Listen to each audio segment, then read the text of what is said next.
Jungle.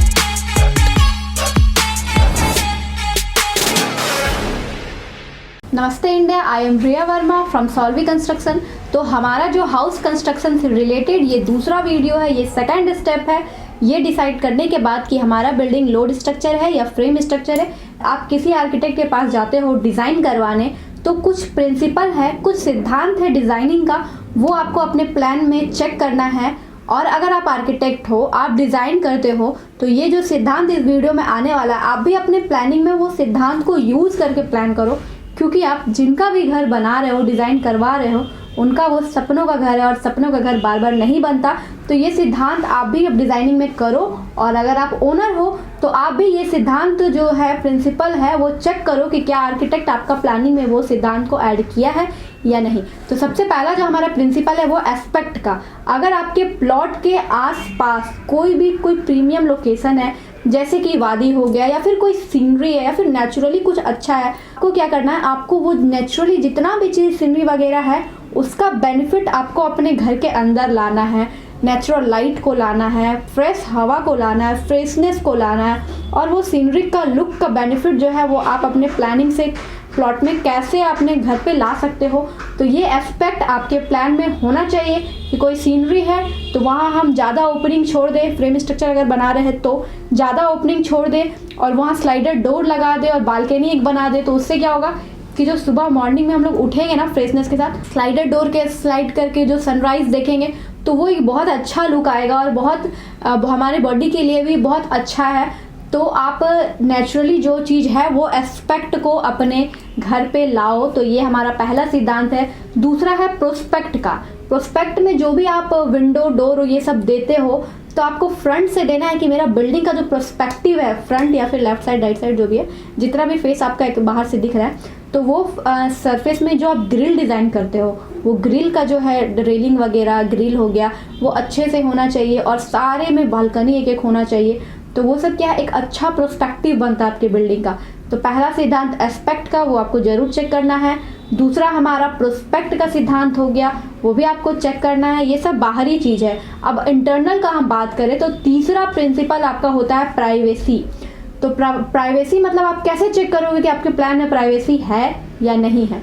तो मैं आपको एक एग्जांपल देती हूँ। जैसे कि आपका कोई रूम है, ये शेप का आपका स्क्वायर शेप का रूम है, और अगर आपका डोर साइड पे है, कॉर्नर पे है, तो क्या होगा कि आपका जो कोई हॉल है, हॉल से अगर कोई क्रॉस करेगा तो वो जो एसिड स्लैंट लाइन जाएगा, ये साइड का जो एरिया है वो एक्सपोज्ड एरिया है।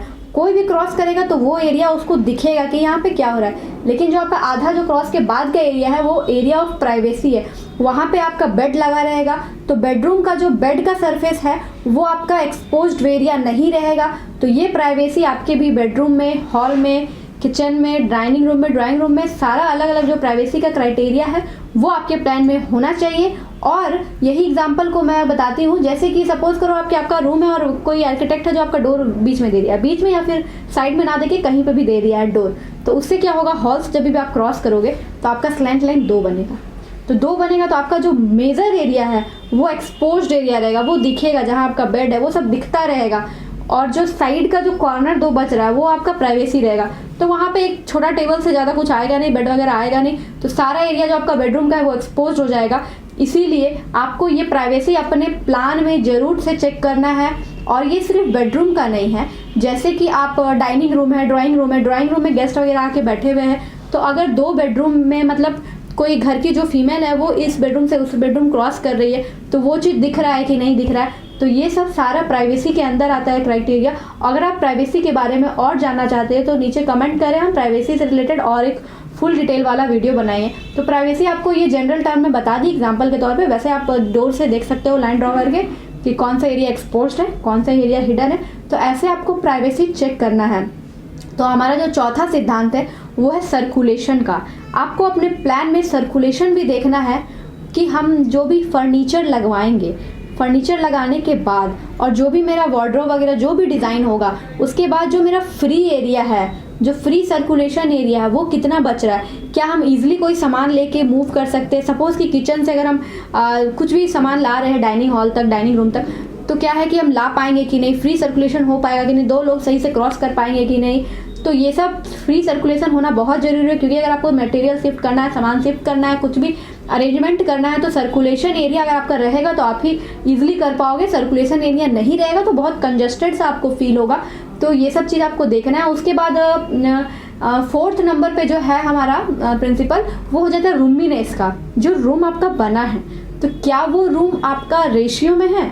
वो जो रेशियो होता है लेंथ और ब्रेथ का, वो 1:2 से 1:5 के बीच में आना चाहिए। आपका रूम का जो लेंथ है, ब्रेथ है, उसका रेशियो 1:2 से 5 के बीच में आना चाहिए। और अगर रेशियो आपका ज़्यादा जाता है, कम जाता है, तो इसका मतलब कि आपका रूम जो है वो रेशियो में नहीं है, उस प्रोपोर्शन में नहीं है, लेंथ आपका छोटा है, ब्रेथ बहुत बड़ा है। तो इससे क्या होगा, रूम आपका शेप ठीक से नहीं रहेगा, रूमीनेस वाला फील नहीं आएगा। तो पूरे प्लान में आपको रूमीनेस जरूर चेक करना है, चाहे वो रूम हो, हॉल हो या फिर किचन हो, कुछ भी हो। क्योंकि रूम में आपका 10x12, 12x14 आप दे सकते हो, रेशियो वही आएगा। लेकिन अगर आपको बड़ा रूम बनाना है, हॉल बनाना है, तो 20x24 दे दो, 20x25 दे दो। तो वो जो रेशियो है वो 1:2 और 5 के बीच का ही चीज़ है। तो वो सब आपको जरूर से चेक करना है कि रूमीनेस है कि नहीं, प्राइवेसी है कि। और जो 5वां प्रिंसिपल है वो है ग्रुपिंग का। कोई भी जब प्लान होता है ना, तो उसमें ग्रुपिंग में 3 चीज़ हम देखते हैं। सबसे पहले कंफर्ट, इफिशियंसी, प्राइवेसी। ये तीनों को मिला के जब हम प्लान में देते हैं वो है ग्रुपिंग। तो प्राइवेसी का मैं आपको पिछले ये सिद्धांत में समझा दी कि प्राइवेसी कैसे चेक करना है। तो प्राइवेसी हमें समझ में आ गया। एज एग्जाम्पल मैं आपको समझाती हूँ। अगर हमारे गेस्ट कोई बैठे हुए हैं, तो किचन से अगर कोई लेडी है जो बेडरूम से किचन जा रही है, किचन से बेडरूम जा रही है, बेडरूम टू बेडरूम जा रही है, तो वो चीज़ प्राइवेसी मेंटेन होना चाहिए, वो दिखना नहीं चाहिए। और दूसरा क्या हो गया, एफिशिएंसी। जैसे कि किचन है और बेडरूम है, वो प्राइवेसी है तो हमें दिखना नहीं चाहिए कि कौन कहाँ आ रहा है, कौन कहाँ जा रहा है। बट जो किचन से जो खाना बनता है, गैस पे जो वो गैस है, स्मोक जो निकल रहा है, वो बेडरूम तक नहीं जाना चाहिए, ताकि कोई अगर बेडरूम में सोया हुआ है तो वो स्मोक वहाँ तक ना जाए, क्योंकि वो हार्मफुल होता है हेल्थ के लिए। तो वो सब चीज़ देखना है। वो एफिशिएंसी हो गया, प्राइवेसी हो गया, एफिशिएंसी हो गया। अब कंफर्ट है कि नहीं, डाइनिंग अगर रूम वहाँ पर है तो आराम से कोई अपना किचन से खाना बना के, चाय बना के, जो भी है डाइनिंग टेबल में आके रखी गई, तो उससे क्या होगा, कंफर्ट भी उनका रहेगा। सपोज किचन यहाँ है, डाइनिंग यहाँ है, कंफर्ट हमारा नहीं है, तो किचन और डाइनिंग एक जगह देना ताकि कंफर्ट भी रहे और बेडरूम से थोड़ा दूर भी रहना चाहिए, क्योंकि स्मोक भी ना जाए। तो कंफर्ट, इफिशियंसी और प्राइवेसी साथ साथ जो मेंटेन होता है, इसी को हम ग्रुपिंग बोलते हैं। तो ये ग्रुपिंग भी आपको अपने प्लान में जरूर से चेक करना है। अब नेक्स्ट जो हमारा प्रिंसिपल है वो है फर्नीचर का। हमें प्लानिंग के वक्त ही डिसाइड कर लेना है कि हमारे डाइनिंग हॉल में, ड्राइंग रूम में हमारा जो फर्नीचर आएगा कौन से शेप का आएगा। सपोज आपको सोफ़ा लगवाना है तो हमारा एल शेप का सोफ़ा आएगा, या फिर यू शेप का सोफ़ा हम लगाएंगे, या फिर सिंगल वॉल पे हम सिंगल ऐसे सोफ़ा देंगे। तो आपका प्लान के अकॉर्डिंग वो सब फर्नीचर आपको डिसाइड कर लेना है। अगर आप फर्नीचर आप अभी नहीं लेने वाले हो, इन फ्यूचर भी लेने वाले हो, तो भी फर्नीचर का लेआउट आपको उसी आर्किटेक्ट से करवा लेना है, ताकि आपको मोटा मोटी आइडिया हो जाए। इन फ्यूचर कभी भी आप फर्नीचर लगाओ तो उसी अकॉर्डिंग दो, जिससे क्या होगा, हमारा इंटीरियर लुक भी इन्हांस होगा। और बात करें इंटीरियर का, तो लुक हमारा इन्हांस हो गया। नेक्स्ट प्रिंसिपल है हमारा एलिगेंट का। तो आपको जो बिल्डिंग है वो बाहर से सुपीरियर क्वालिटी लगाना है, बाहर से, ताकि जो एक्सपोज टू वेदर रहता है उसमें हमारा बिल्डिंग जो है धूप, बरसात सब सहता है। तो जो बाहर का सरफेस है उसको हमको सुपीरियर क्वालिटी का मटेरियल देना है, और साथ साथ बालकनी, रेलिंग सबको अच्छे से, जो प्रोस्पेक्टिव का टर्म था उसको अच्छे से करना है, ताकि एलिगेंट लुक आए। और जैसे कि एग्जांपल मैं देना चाहूँ तो दे सकते हो, जैसे ताजमहल हो गया। ताजमहल पे क्या है कि वो जो एरिया है, ताजमहल एकदम बैक साइड पे है, आगे पूरा मेरा गार्डन है, वाटरिंग है। तो वो जो ताजमहल का लुक निकल के आता है फोटोग्राफ में, फिर रियल में आप अगर ताजमहल गए हो तो वो जो लुक निकल के आता है वो एलिगेंट लुक होता है। तो आपका बिल्डिंग ऐसा नहीं है कि मेन रोड है और सटा के बिल्डिंग आप बना दिए तो आपका लुक निकल के नहीं आएगा। तो बिल्डिंग को आप मार्जिन से जो सेटबैक छोड़ते हो, फ्रंट पे थोड़ा ज़्यादा रहना चाहिए, ताकि जो आपका लुक भी एलिगेंट आए और रोड का जो नॉइज़ है वो भी आपकी बिल्डिंग तक ना जाए। बहुत सारा फैक्टर है। तो आपका क्या है, वो एलिगेंट लुक बिल्डिंग में भी होना चाहिए। हालांकि ताजमहल में सुपीरियर क्वालिटी का मटेरियल है तो वो उस वजह से भी एलिगेंट है। अगर अपनी बिल्डिंग में वाटरिंग का भी काम करवाते हो, गार्डनिंग भी देते हो, और थोड़ा सा आपका सेटबैक भी फ्रंट में छोड़ा हुआ है, तो बिल्डिंग का जो वो लुक है वो भी एलिगेंट निकल करके आता है। तो इस प्रिंसिपल का भी आपको अपने डिज़ाइन में ख्याल रखना है। और उसके बाद हम बात करें तो फ्लेक्सिबिलिटी का। आपके जो प्लान में फ्लेक्सिबिलिटी होना बहुत ही ज़रूरी है। कैसे, मैं एग्जांपल देती हूँ।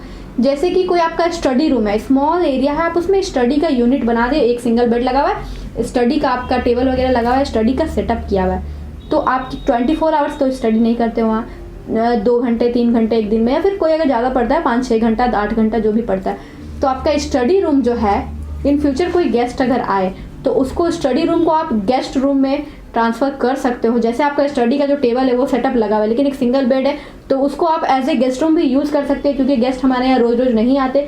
तो इससे क्या हमारे प्लानिंग में फ्लेक्सिबिलिटी भी रहता है कि स्टडी रूम है, ये गेस्ट रूम है, दोनों को हम कभी भी गेस्ट आ गए तो उसको गेस्ट रूम हो गया, स्टडी है तो स्टडी रूम तो रेगुलर आपका रहेगा ही रहेगा। तो ये सब चीज़ फ्लेक्सिबल होना बहुत ज़रूरी है। मैं आपको और एक एग्जाम्पल देती हूँ जो जिससे शायद आप कनेक्ट कर पाओ। जैसे कि आपका हॉल है, तो आप एक बड़ा सा बीम है बीच में, कर्टेन आप जो आता है अच्छे मटेरियल का मोटा वाला कर्टेन, वो आप लगा दो। इधर आपका डाइनिंग स्पेस हो गया, उधर ड्राइंग रूम हो गया, गेस्ट वहाँ बैठे हैं, यहाँ डाइनिंग एरिया। तो बड़ा सा हॉल है, पार्टीशन आपका दिया हुआ है, कर्टेन या फिर आप कोई पार्टीशन करवा सकते हो, पार्टीशन दिया हुआ है, डाइनिंग ड्राइंग हुआ है। लेकिन अगर फ्यूचर कहीं मैरिज है या फिर कुछ बड़ा फंक्शन है, बर्थडे अटेंड है, कुछ भी है, तो आप वो पार्टीशन हटा के टेबल वगैरह साइड करके वो आपको लार्ज एरिया मिल जाएगा। तो आप अपने प्लान में फ्लेक्सिबिलिटी भी इन फ्यूचर अपने हिसाब से ज़रूर दो।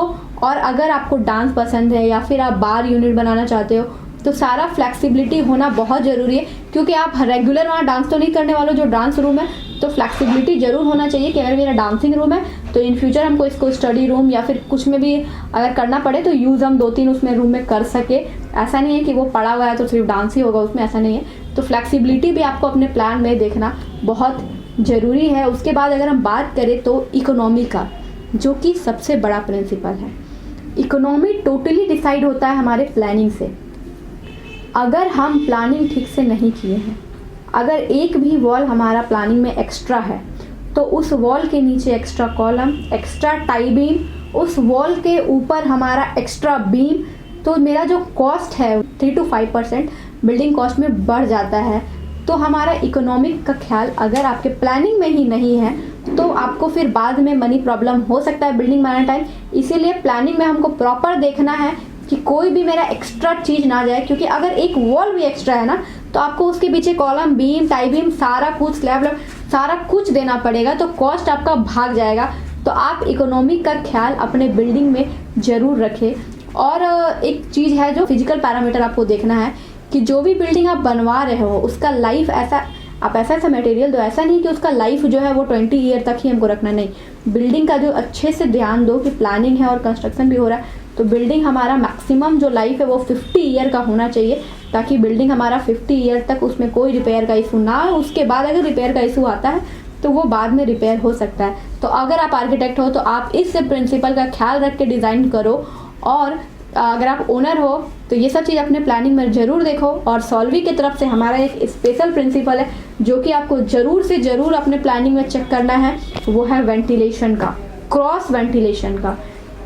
ज़्यादातर मैं हर प्लानिंग में सबसे पहला चीज़ जो देखती हूँ, मैं एज ए पर्सन, मैं सारा चीज़ सबसे पहले मैं वेंटिलेशन देखती हूँ। क्यों? क्योंकि जो नेचुरल लाइट है, डायरेक्ट सनलाइट है, वो हमारे बॉडी को भी बहुत बेनिफिट देता है और वो पैथोजेनिक बैक्टीरिया को भी किल करता है और हमारा ब्लड का सर्कुलेशन भी ठीक करता है। तो इसीलिए जो नेचुरल सनलाइट है उसका बेनिफिट हम लोग को ज़्यादा लेना चाहिए। वास्तुशास्त्र में भी जो डिज़ाइन होता है उसका भी बहुत सारा साइंटिफिक रीज़न है। वास्तु में जो नॉर्थ फेसिंग, जो साउथ फेसिंग हमारा प्लॉट होता है उसमें क्या होता है, डायरेक्ट सनलाइट आता है। जो नॉर्थ फेसिंग घर आता है उसमें डिस्पोज्ड सनलाइट आता है। जो हमारा वास्तु के अकॉर्डिंग डिज़ाइन होता है, नॉर्थ साइड अगर आपका फेसिंग घर है तो उसमें डिफ्यूज सनलाइट आएगा, लेकिन आपका साउथ फेसिंग अगर प्लॉट है तो डायरेक्ट सनलाइट आएगा, जो कि बहुत ही बेनिफिट देता है। तो वेंटिलेशन का जरूर आपको ख्याल रखना है कि डायरेक्ट सनलाइट हमारे घर के अंदर आए, हमारे पे पड़े डायरेक्ट सनलाइट, जिससे क्या होता है हम लोग बॉडी के साथ साथ सब चीज़ में माइंड भी एक्टिव हो जाता है, बॉडी भी एक्टिव होता है, ब्लड सर्कुलेशन भी ठीक होता है, पैथोजेनिक बैक्टीरिया भी किचन वगैरह से जो निकलता है वो सब जनरली मर जाता है डायरेक्ट सनलाइट से। और अगर वेंटिलेशन आपके प्लॉट पे पॉसिबल नहीं है, ज़्यादा स्पेस नहीं है कि आप मार्जिन छोड़ सको, तो वहाँ पे हम लोग देते हैं आर्टिफिशियल लाइट, उसमें आपका कॉस्ट जाता है। डक्ट वगैरह भी दे देते हैं अगर आप स्पेस नहीं छोड़ सकते तो, या फिर जो नेचुरल लाइट वगैरह है वो आर्टिफिशियल जो लाइट है वो सब देख के हम लोग लाइटिंग ला सकते हैं। लेकिन पहला फैक्टर आपको देखना है कि हम कितना बाहर का सनलाइट ला सके। और सनलाइट लेने के टाइम ऐसा नहीं है कि हम पूरा ओपनिंग ही छोड़ दिए पूरा सनलाइट आ जाए, ऐसा भी नहीं होना चाहिए। क्योंकि ओपनिंग छोड़ने का भी एक पैरामीटर है कि आप ज़्यादा परसेंटेज ओपनिंग नहीं छोड़ सकते। रेसिडेंशियल बिल्डिंग है आपका 10% आप ओपनिंग रखते हो जनरली, डोर का, विंडो का, वेंटिलेशन का, और अगर स्कूल वगैरह है तो उसमें 5% ओपनिंग आप छोड़ सकते हो। मैक्सिमम कितना आप ओपनिंग, मैक्सिमम जो ओपनिंग है वो आप 25% छोड़ सकते हो डायरेक्ट सनलाइट के लिए। ज़्यादा भी ओपनिंग आपको नहीं छोड़ना है। 25% कैसे, जैसे एग्जांपल ले लो आपका कोई रूम है 10x10 का, यानी कि 100 स्क्वायर फीट का आपका रूम है, तो 25 स्क्वायर फीट आप ओपनिंग छोड़ सकते हैं, उससे ज़्यादा आपको ओपनिंग नहीं छोड़ना है।